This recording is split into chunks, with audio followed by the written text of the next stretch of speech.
Olá, amigos do Rio Maframix. Mais uma vez estamos aqui no Espaço Família. Estou aqui com meu colega, Dr. Lincoln Nascimento, que é neuropediatra. E nós vamos falar nesse vídeo sobre uma situação que é benigna, né, que não causa repercussão alguma para as crianças, mas que realmente causa um terror aí para as mamães, que é a crise convulsiva febril.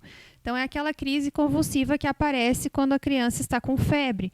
Então, para isso, eu convidei aqui meu colega para que ele converse um pouquinho mais com a gente sobre o que é essa convulsão febril e quais são as repercussões dessa crise aí na vida da criança posteriormente a essas crises.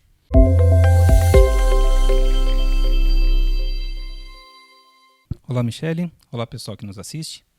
Então, crise convulsiva febril, uma situação, como a Michele falou, benigna, mas que nem por ser benigna a gente tem que ficar completamente desassistido e não tem que olhar para isso. Porque, sendo uma crise convulsiva, é aquele momento onde o cérebro perde um pouco do seu funcionamento adequado. O tempo todo no nosso cérebro a gente tem atividade elétrica para a comunicação dos neurônios, para fazer com que a gente se lembre de uma coisa que aconteceu algum tempo atrás, para fazer a movimentação de membros, qualquer atividade, qualquer situação do cérebro, 24 horas por dia o nosso cérebro tem atividade elétrica. Quando essa atividade elétrica sai do ritmo esperado, sai da intensidade que é necessária, isso se manifesta através de uma perda dos movimentos da maneira correta, alterações da consciência, que é a crise convulsiva.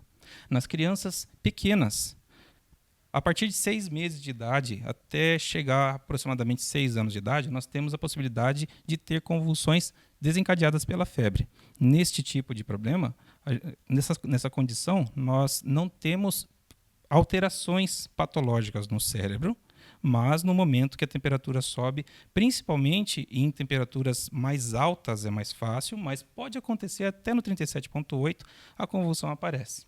Nós temos convulsões febris que são chamadas de simples e de complexas. Na convulsão febril simples, você tem uma criança que se manifesta até de um jeito mais assustador, com a crise generalizada, com movimento de todos os membros, com perda de consciência, às vezes com cianose, a boquinha da criança fica roxa, ao redor do olho também, né?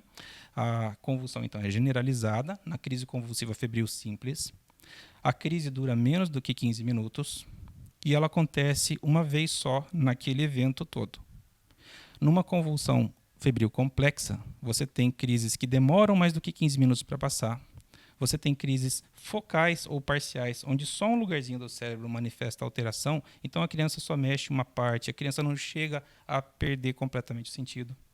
E você tem mais de uma crise em 24 horas. Essas crises convulsivas febris complexas, elas têm, no decorrer da sua evolução, uma chance um pouco maior de aparecer como epilepsia depois. Mas isso não é também que vai acontecer, é uma chance maior.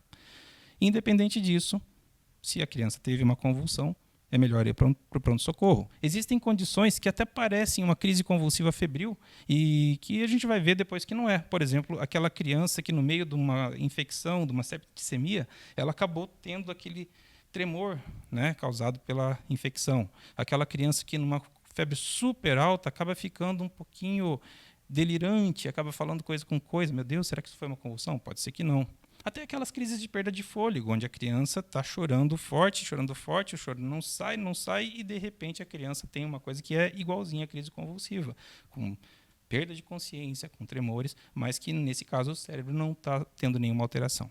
Então é importante ter a avaliação do médico, a avaliação no pronto-socorro naquele momento recente, mas depois converse com o seu pediatra para a gente não ter maiores riscos no futuro.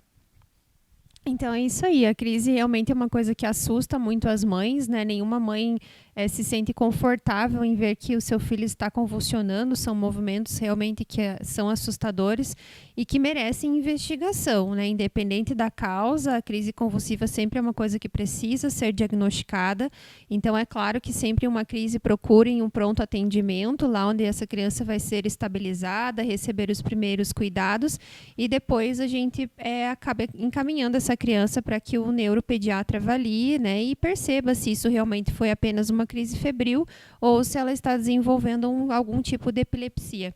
Então, esperamos ter ajudado de alguma forma com esse vídeo. Agradeço mais uma vez a presença do Dr. Lincoln aqui no Espaço Família. Eu que agradeço. E até a próxima. Até mais.